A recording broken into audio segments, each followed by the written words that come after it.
Hi, and welcome to Bululu Wellness, your guide to well-being. Here, we simplify health with practical and easy-to-use tools to help you live a healthier life. Hi, everybody, and welcome to Bululu Wellness. I am super honored and excited to interview the next person today. I am actually one of her patients, and I believe and love so much the type of work that she does that I wanted her to be with me in this podcast to talk about something that has been very profound in my life, which has been acupuncture. So welcome, Gabby. Good morning, Meli. Thank you so much for having me. I'm so happy to be here with you. Gabby, for those who are new to your work, who or how would you describe what you do? I am an integrative practitioner, generally speaking. I incorporate acupuncture, energy medicine, functional medicine, nutrition, integrative lifestyle, and hypnotherapy. So I would consider myself an integrative practitioner. Wow, Gabby. I mean, I know that you've studied and practiced several healing modalities, like you mentioned. So, what really inspired you to bring them all together? Yeah. So back in 1999, I attended the Institute for Integrative Nutrition in New York City, and I became a holistic health counselor. And that was a really pivotal moment for me. I had been a school teacher and a professional photographer, and now my life after some personal journeys had sort of split into a new direction. And integrative medicine was fascinating to me. It had been a passion of mine for mostly all my life since I was a young person. And I started to see patients, mainly women, for weight loss or just optimization of their energy and wellness. And I had a private practice for many years in integrative medicine and absolutely loved it. And like it happens a lot in my life, I just progressively, organically with my patients and my community just started to develop a deeper desire to go, to support people in a different way. So to go deeper with each person. And I learned about acupuncture and fell in love with the philosophy of acupuncture, which is really a natural, nature-based medicine. And I started working with EFT. I don't know if you know what EFT is. It's emotional freedom technique. So it's like a digital, physical tapping on the body. And I started incorporating EFT into my holistic health counseling practice and noticed that people were really shifting quickly with, particularly more with like the habitual, like overeating or nail biting or things like this, right? And I became fascinated with it. I was like, well, why is this working so quickly, And as the deeper I learned about EFT, the more I realized that it was tapping on acupuncture points. And I became fascinated with acupuncture and started to learn about it and fell in love with it. Fell in love with the whole philosophy, and it's a complete medical system that incorporates acupuncture, herbal medicine, nutritional specific alchemy, herbology, and energy movement. So it's a really complete, sophisticated medical system. And that's how acupuncture came into my life. That's amazing. So you as a practitioner believe that things should be more integrative in a practice. Like it sounds like you are applying acupuncture, you're also applying tapping of what you're mentioning. So everything is coming into more an integrative approach, and you're as a practitioner, but also sounds like as a human. Absolutely. And I don't feel like that I had to do that.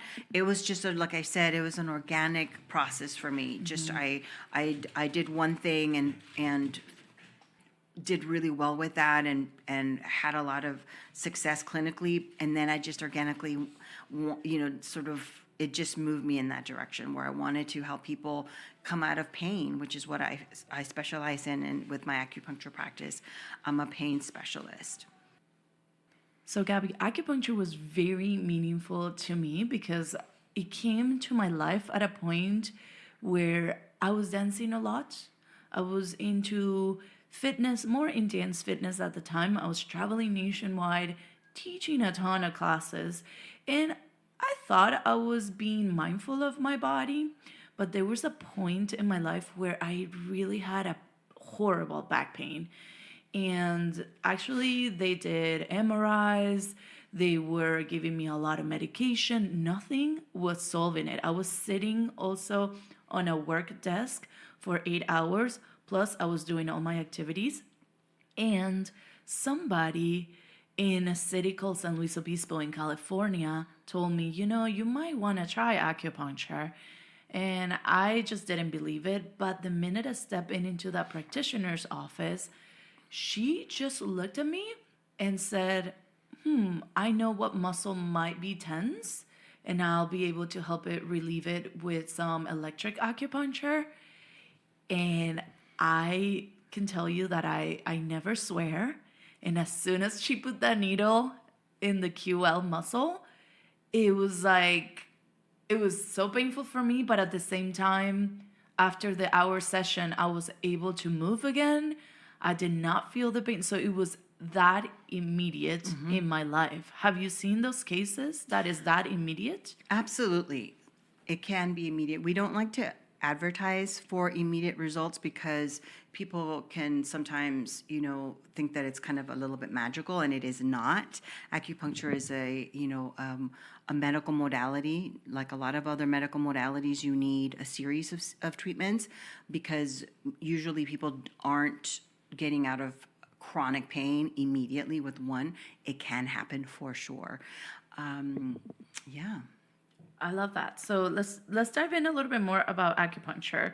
Can you really explain in simple terms, because sometimes a lot of people don't know what acupuncture is, how acupuncture works in the body and why it is considered an energy medicine? Right.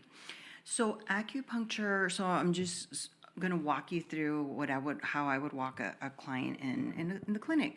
So when we insert a tiny needle into the skin, that is registered as a microtrauma in the central nervous system. And immediately your central nervous system is releasing really powerful opiate-like chemistry, which is why acupuncture is used so often for pain management. And it's also releasing powerful neurotransmitters and hormones like norepinephrine and dopamine, the feel-good hormones, which is why acupuncture is used so often for panic attacks, PTSD, stress and anxiety, all sorts of mental health issues. So in essence, the needles are simply reminding your own central nervous system to release all the chemistry that it needs to heal itself. So there's nothing on the needles. It's not magical. It's not esoteric. It's your body is simply moving blood and energy and fluids per your central nervous system, and you are self-regulating, getting back to a place of homeostasis, right? So initially, when we experience pain, we know that there has been an interruption of the natural flow of blood or energy and fluids in the body. And that can happen for many reasons. It could be emotional, psychological, it could be traumatic, right? Like we fall, something hits us, or we're so stressed that we are now interrupting our the internal rhythm of blood and energy flow. And again, the insertion of that needle reminds your own central nervous system to self-regulate. That's amazing. So you're saying that our body has the power to go back into homeostasis. 100%. That's what we have evolved to be. So for somebody who's never tried acupuncture, what they should expect in each session, because I know so many people are fearful of needles. Right. So, yeah, I know you mentioned before that you had a painful first experience. Acupuncture shouldn't hurt. It should never feel that painful. That's not like a great insertion or, it's not supposed to hurt, right? So yes, you will feel, a tiny insertion. It should last a couple of seconds. It could feel like a tingling, a numbness, or a deferred sensation somewhere else other than where the needle has been inserted. So if there's a needle sort of going near your hand, you could feel it down the arm, or if it's inserted on the upper calf, you can feel it all the way down to your foot. But that sensation should not be painful. It'll feel like an energy movement. It can feel like a heavy, like a little bit of a weight, like a heaviness, like I said, a tingling, a numbness, or a deferred sensation.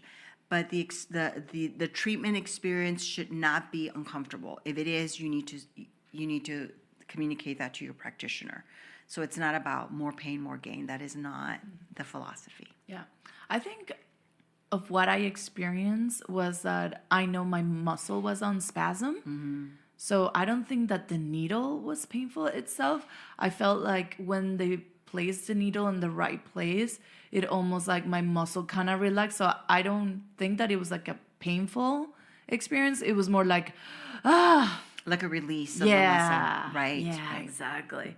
All right. So from your experience, what are some of the biggest shifts that you have ever noticed physically or emotionally after working with acupuncture? So, like I said earlier, I am a pain management specialist. So I love working with pain and getting people out of pain. It can take anywhere between, 3 to 5 to 6 treatments if the patient is compliant with all the other recommendations, because again, acupuncture is part of a holistic modality. So it's not just about coming in for acupuncture treatments and then going out and beating your body up and then saying, well, it didn't work. So there it is in my clinic. Speaking for myself, I treat acupuncture and recommend in integrative practices and lifestyle recommendations, nutritional recommendations, so that the acupuncture treatments are really a part of a whole holistic plan, right? But I have seen all sorts of, people come out of chronic pain. I've had people come in suffering from chronic neck pain or low back pain for decades even. They've tried pharmaceuticals, sometimes unfortunately becoming addicted to pharmaceuticals, or they have tried, surgery, which has done very little or actually has made things worse in a different way. And so seeing those shifts quickly is very satisfying. It's very gratifying for me and for the patient, of course. So those are like the most dramatic, physical changes that I've seen. Also, changes in the central nervous system, hormonal changes, people coming in with painful period cramps or dysregulated menses, and acupuncture can support that as well. So seeing those changes is very gratifying for me. I bet. I did read a research coming from Asia recently that there is this doctor acupuncturist focusing a lot of like the gut microbiome, and his focus not only is on acupuncture on belly, but because there's so much research coming out of how the gut microbiome could be a way of preventing Parkinson's in a way. His whole research is all about acupuncture, gut microbiome, and Parkinson's, which I thought it was so fascinating. It is fascinating. So they have designated, for example, Alzheimer's as a type 3 diabetes. So again, it circles back to what you just mentioned in your study, because it reminds us how vital gut health is. And so type 3 Alzheimer's, so a type of dementia that has been classified as a type 3 diabetes, which again points towards insulin resistance and to the importance of the gut biome health. Yeah. So before we move into your new love, is there any specific acupuncture points or techniques that you love using for restoring energy or grounding a person in regards of acupuncture? So in acupuncture, we have a lot of points that are used, solely for one thing, and then in combination in like a treatment recipe, for lack of a better word. For moving energy, the most powerful points, in my opinion, clinically, are a large intestine 4 and liver 3. And that combination of 4 points, 2 in the hand, 2 in the between the toes of the big toe, is called 4 gates. And the 4 gates regulate all the energy in the body. And so it's rare that I don't use those points in conjunction with other points for any specific health concern, whether it's, hormonal or stress related or physical, right? Those 4 points are coming in. And for grounding, any kidney point is fantastic. So kidney 3 at the back of in the heel, in the inside of the leg. Kidney 3 is one of the primary points that we use for grounding that kidney point. Just bringing the energy down away from the head towards the feet grounds the person. I love that. I love that. Now you all know a little trick here in acupuncture. But Gabby, you're now exploring hypnotherapy. So how does that connect with the other modalities that you practice? So I love supporting mental health, so stress, anxiety, PTSD. I worked for a long time with, and I still do with veterans for PTSD and stress-related issues. And so again, in an organic way, in my practice, I started to see this more and more and more, certainly with the pandemic and now sort of, political climate shifts. People are coming in more stressed than ever. And so I became interested in, okay, how can I support somebody more holistically? Yes, with acupuncture 100%, but then what else can I offer to really help somebody move through some difficult times, right? And hypnotherapy, clinical hypnotherapy, is a beautiful modality that helps somebody, go into a deep sense of relaxation so that we can access deeper states of it's sort of like rewiring, but it's, creating a new mindset, creating a new perspective on a certain specific issue that they're dealing with. And so bringing that into my clinic has now felt more complete for me, because I can not only offer energetic medicine like in acupuncture, but I can actually walk someone through a deeper session into redefining any stressful or anxiety producing issue. So many things about hypnotherapy, but can you explain to the person listening what they should expect in that session? I mean, like if they're a little nervous. I mean, that there's so many little comedy skits about what hypnotherapy is, and then you're like following this pen and then you are unconscious. So tell a person what is to expect in a session. For sure. So most people have seen hypnotherapy done on TV or, around a stage, and people are performing and people are quacking like ducks or barking, or that is not clinical hypnotherapy. In clinical hypnotherapy, you are always present. In fact, we are interacting because I'm asking some questions.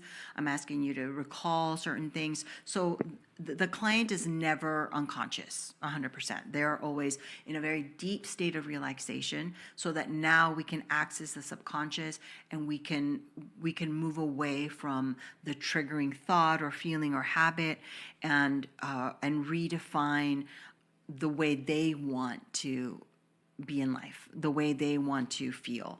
So it's using the client's own words, their own intentions and their own beliefs to get the effects that they want to. So it's never a situation where a client is unconscious. So what do you think happens when somebody really starts integrating multiple approaches the way that you're doing, like the body work, the nutrition, the energy, the mind-based tools, instead of just simply focusing on one? I come from a background of holistic, like my passion is holistic medicine. I'm an integrative practitioner. So I deeply believe that the body needs support on all different levels, right? Can one thing work for everybody? There's a time and a place. I think that integrating and I think that learning to see our health, our happiness, our wellness in an integrative way is really important, because we are complex. We are made up of the mind, body, and the spirit, and not one modality is going to bring the balance that we need all the time. So my philosophy is coming from an integrative, functional, holistic perspective. I love that. So if somebody listening is feeling off, right now, very disconnected with their bodies, and they come to you, what's your approach? Where do you start as a practitioner? Well, we start with a really complete health history first, and a real one-on-one. What are your goals? What is it that you want to feel? How long have you not felt well, and where do you want to go with this? What would success with moving through this issue feel like for you? And we get really clear on what the client wants, and then we do very personalized care, and that in clinic it usually includes acupuncture and integrative medicine practices.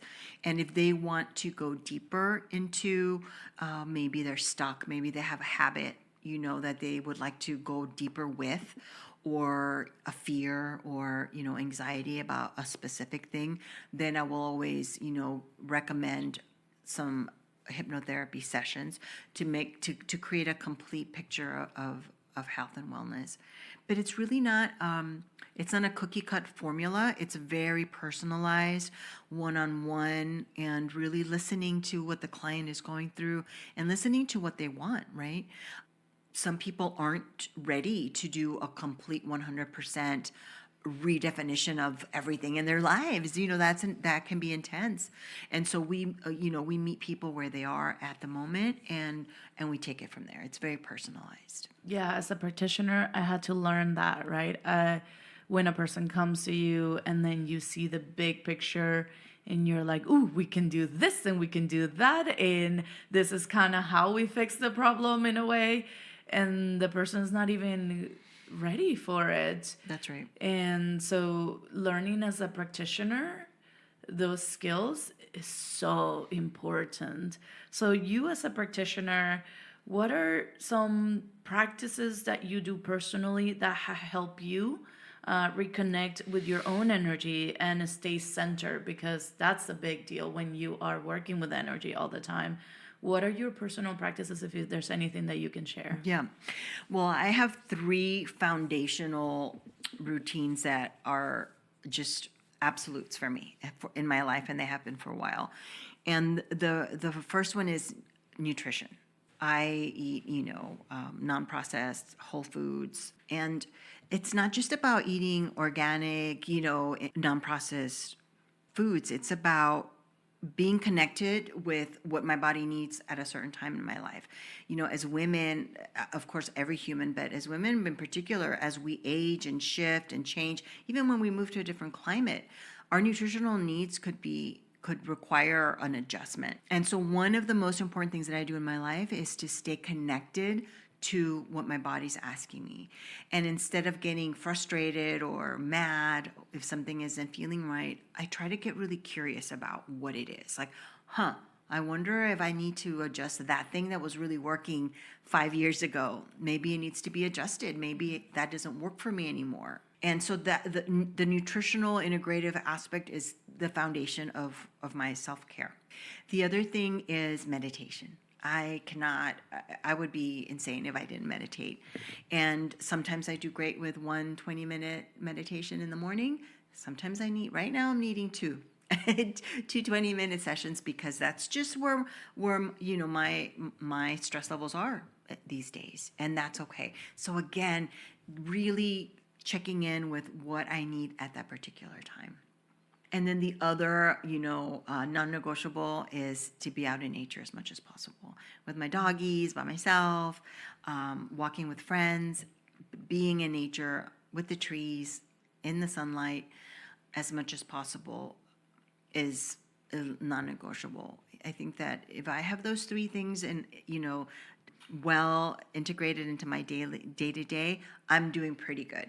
Sometimes I need other things, but if you're asking for the foundational 3 things, those would be it for me. Yeah, I think we match is specifically on those 3 things. Different order, but they have to happen. Yeah. They have to happen at all times. So Gabby, I love practical tools. I love whoever's listening to this is my gift to them. It's a podcast that is open to the public.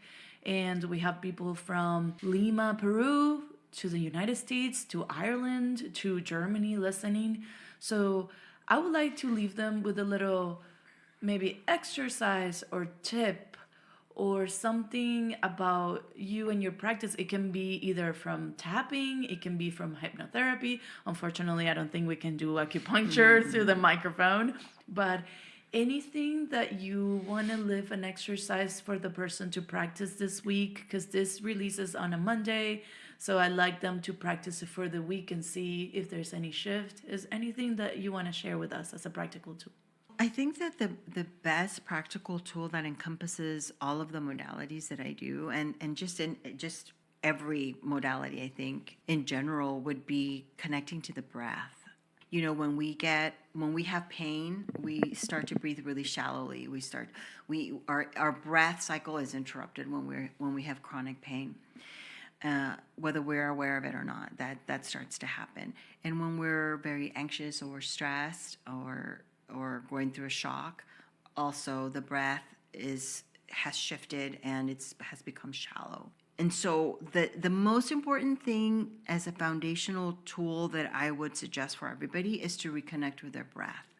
And it could start as something simple as 2 breaths, like a 2x type of breathing. So your exhale is twice as much as your inhale. So All right, so let's play. yeah, so you would Like if I'm your person listening right now, can you guide me through that? yeah, absolutely.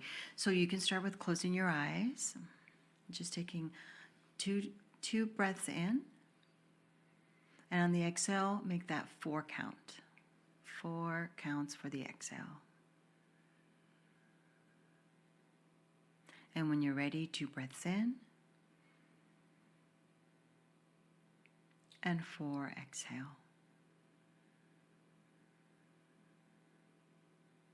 And one more time, 2 breaths in, and 4 exhale.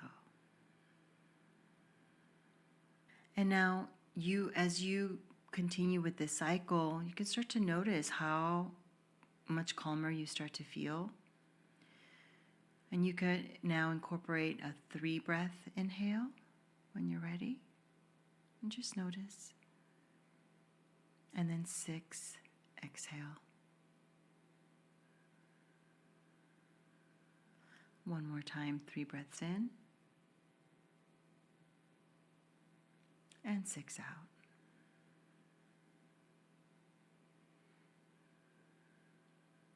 And as you continue, just notice. Notice how much your central nervous system has slowed down, how much more grounded you feel, how much your shoulders have relaxed. And when you're ready, you can take 4 breaths in, and then exhale 8.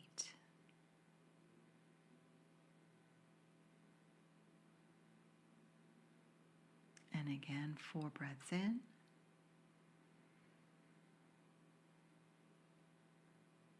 And 8, exhale. Nice and slow.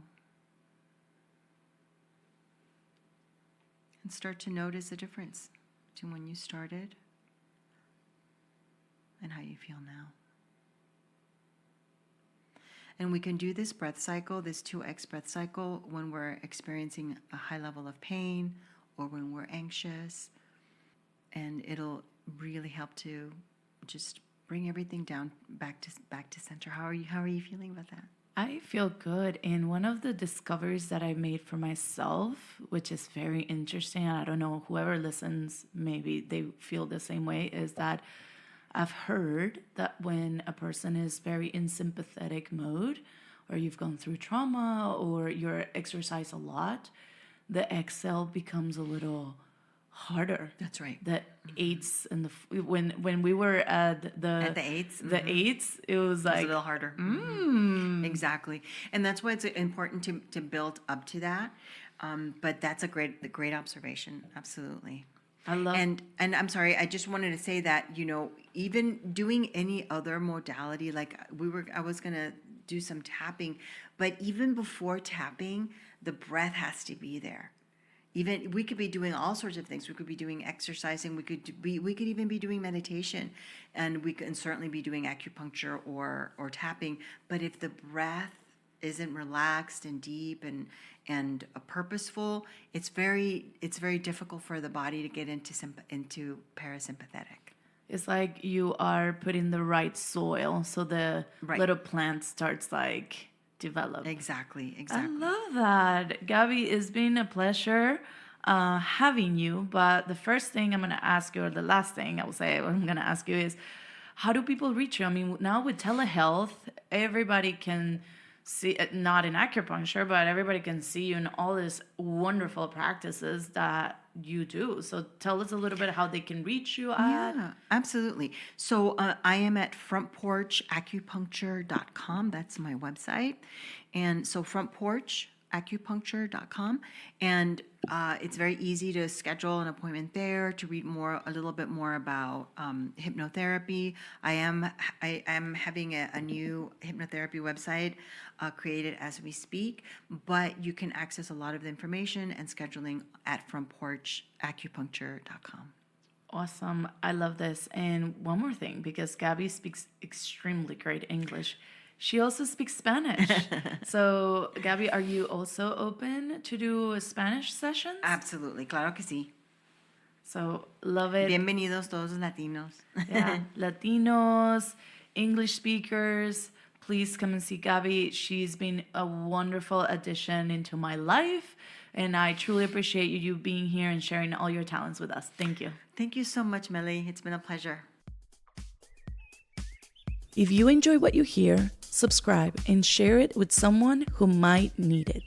The more people join us, the closer we get to building a wellness community for everyone. Thank you for being here.